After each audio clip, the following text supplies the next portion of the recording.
You're listening to Real Investor Radio with Fuhr and Jack BeVier, where we cover advanced real estate investing topics to help you stay ahead of the curve in your real estate investing business.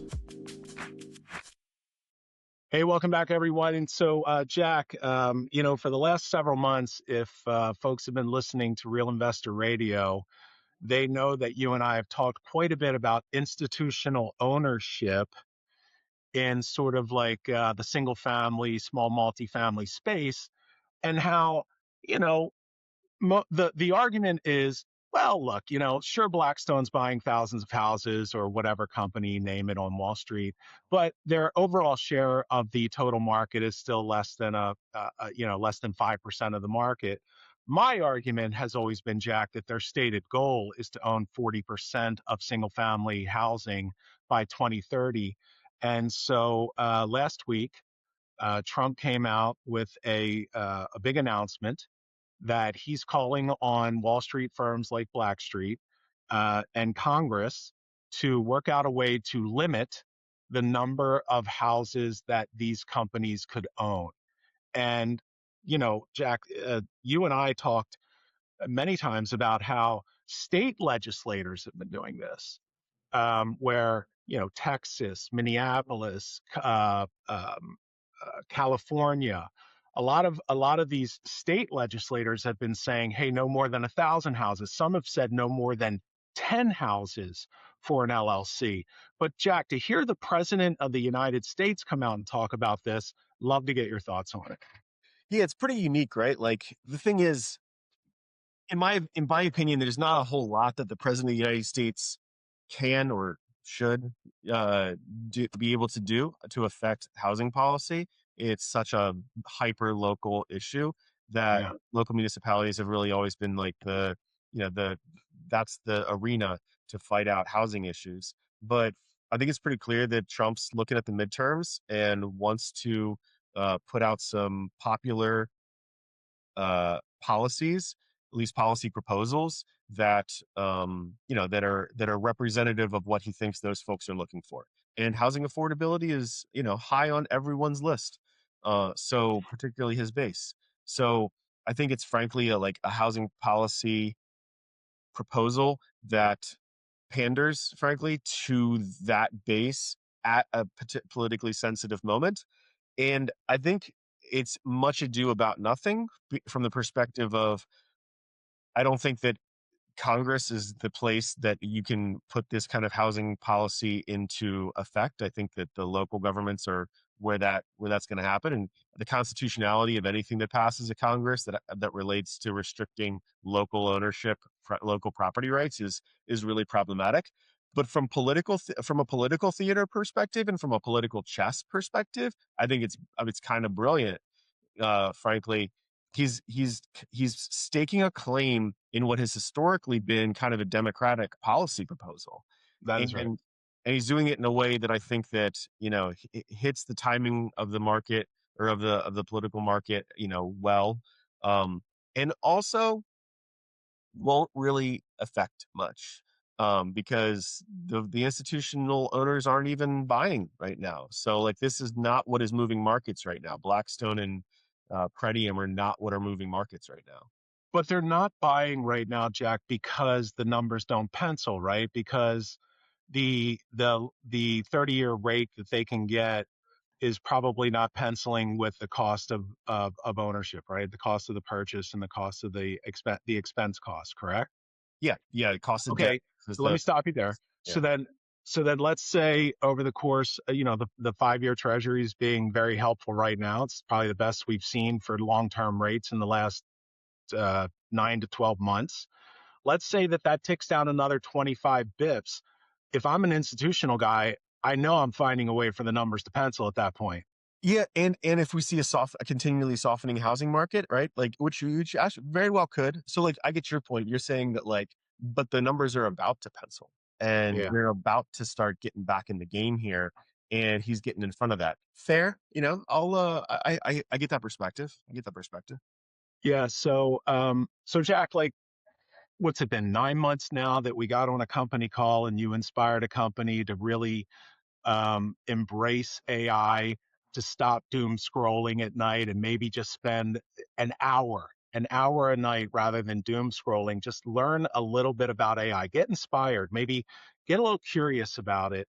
And Lord knows I've spent way too much time with it, I think, to the detriment of my own income over the last few months, but I know it'll pay off shortly. But man, the thing that blows my mind, Jack, that we were just talking about was how much these tools have changed exponentially in just a very short period of time. I'm talking like you can see a massive change in the way some of these tools that help you write a program in AI. You can see these massive changes that weren't necessarily announced, but if you've been playing with the tools long enough, you're sitting there one night, you're like, holy shit, this thing just built this, and I one-shotted it. I gave it a great prompt, and it one-shotted the thing with no iterations.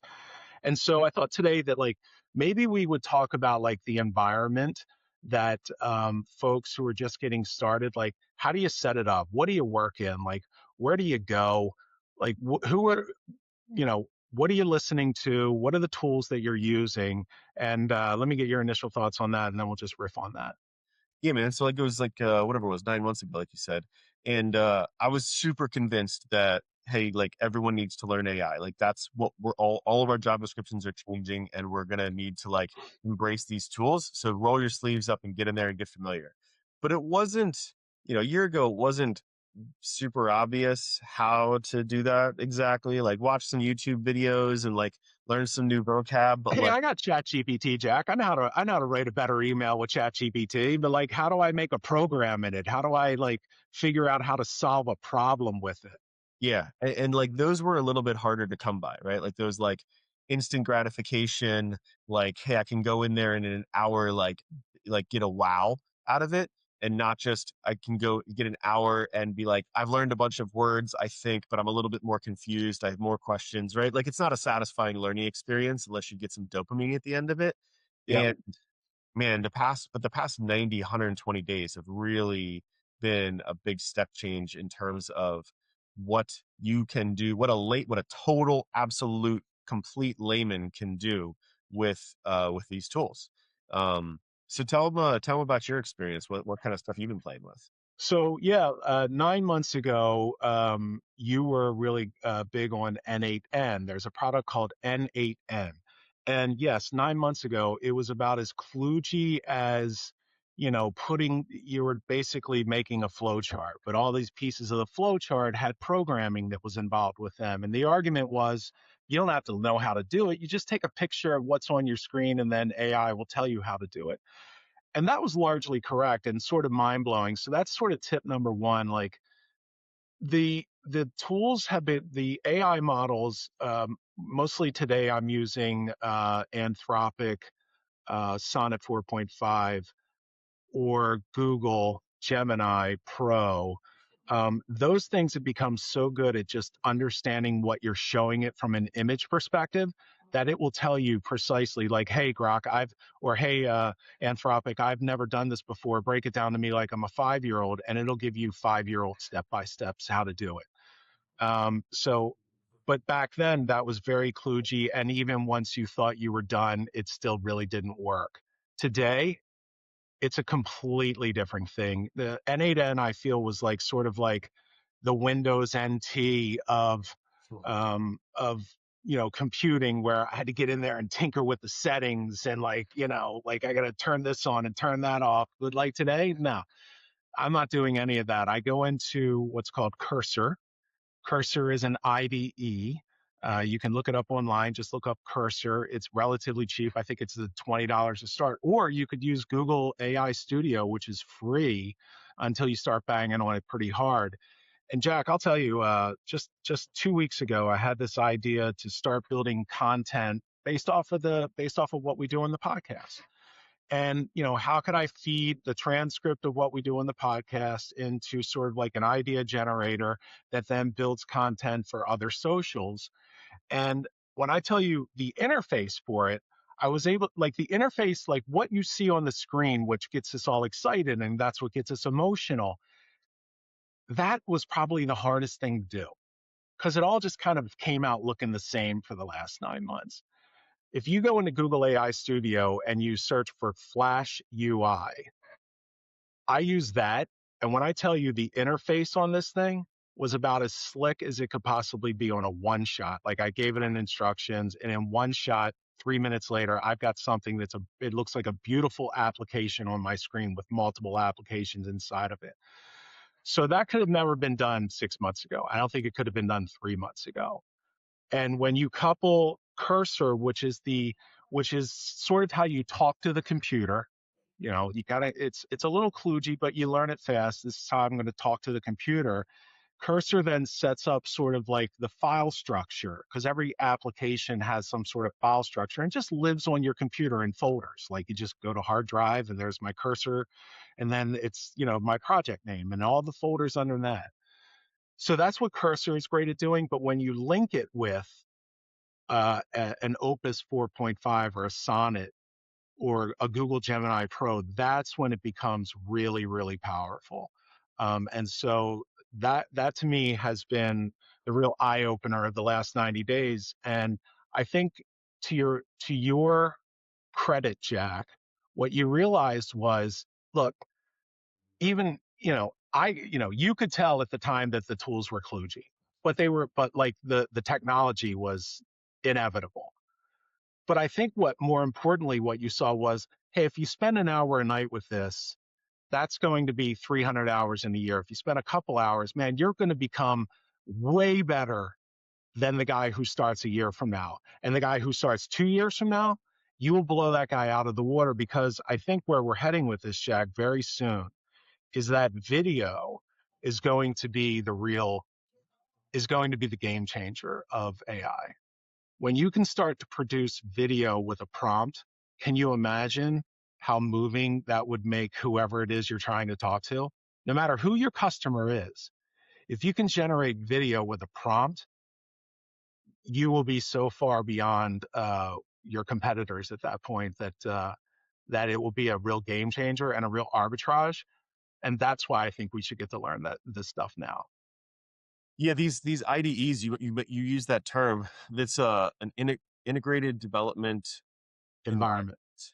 and they have gotten so much better. And that to me, that's like the tool that is like really kind of the step change is. And so Cursor is an IDE, Google AI Studio is an IDE. So you can go in Google AI Studio and design it. And then it's called anti-gravity, right? Is Google's Cursor equivalent, essentially. That is Right? correct. Yeah. Uh, So let me give like a quickie for folks who might be inspired by this. You can go on to Google AI Studio, sign up for free. And just like in Google for the past 20 years, they have this I feel lucky button that, like, go search for me for something. Google AI Studio does the same thing, Jack. And it says, hey, build this app. And then you can start to ideate around this idea. And in less than 20 minutes, you're ready to throw this thing into an IDE like a Cursor or anti-gravity and build it into an actual living application. That both of those programs also get you to the next step, which is, okay, how do I package all of this up and then put it out onto the App Store if that's something that I even want to do or not? But yeah, that's so one of the things I look at, like, the Google AI Studio, I feel lucky thing is sort of like working out. Hey, I get to go to the gym for an hour, and I'm just going to go see what I can build in an hour and better my skills. that's So amazing. really cool. What's what I'm been I don't know what I've been playing with it. You can, I mean, it's impressive because you can like go in there and design this app, and you're like, hey, and I want it to be able to also connect to this other system, and I want it to be able to connect to that system, and I want to have a database of users, and all these things that like required like significant, understanding and architecture, understanding the architecture of how software development works. It's helpful if you know that stuff, but it is no longer like a prereq, right? And in the coding languages that you're coding in, it's English and only English. You do not need to understand a word of Python or Java or HTML or anything. You need English, and that's it. English and an imagination.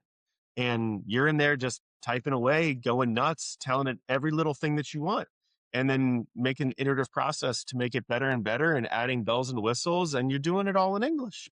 So like, I mean, literally a 10-year-old can do it. And everyone's a little nervous. I can just tell you. I talked to my friends about it, and you can just see them like wringing their hands, and they're like, I don't want to get involved in that. I'm trying to figure out what the applications are at work, and I'm just not really sure. Maybe they're going to have some. I think our property management software is adding some AI features, and I've been playing with those. And I'm just like, nah, man, you can do whatever you want. Like build No, whatever custom software you want and connect it to your work, like whatever work system you have, like just to get in there and start let's buying. bring it let's bring that down to like the worker level. So how much more, Jack, if I'm a loan officer with Dominion and maybe I'm a top producing guy, but at night I start to develop a dashboard that plugs into our CRM, which is Salesforce, our email system, which is Outlook, and I develop a dashboard that helps me listen to the calls to make sure that I've got I've extracted the right data, and then it gives me 3 tasks that I know I have to do. It tells me which of my emails are the most important ones, and like those things are available right now. I don't think I could have ever even contemplated doing them just 6 months ago.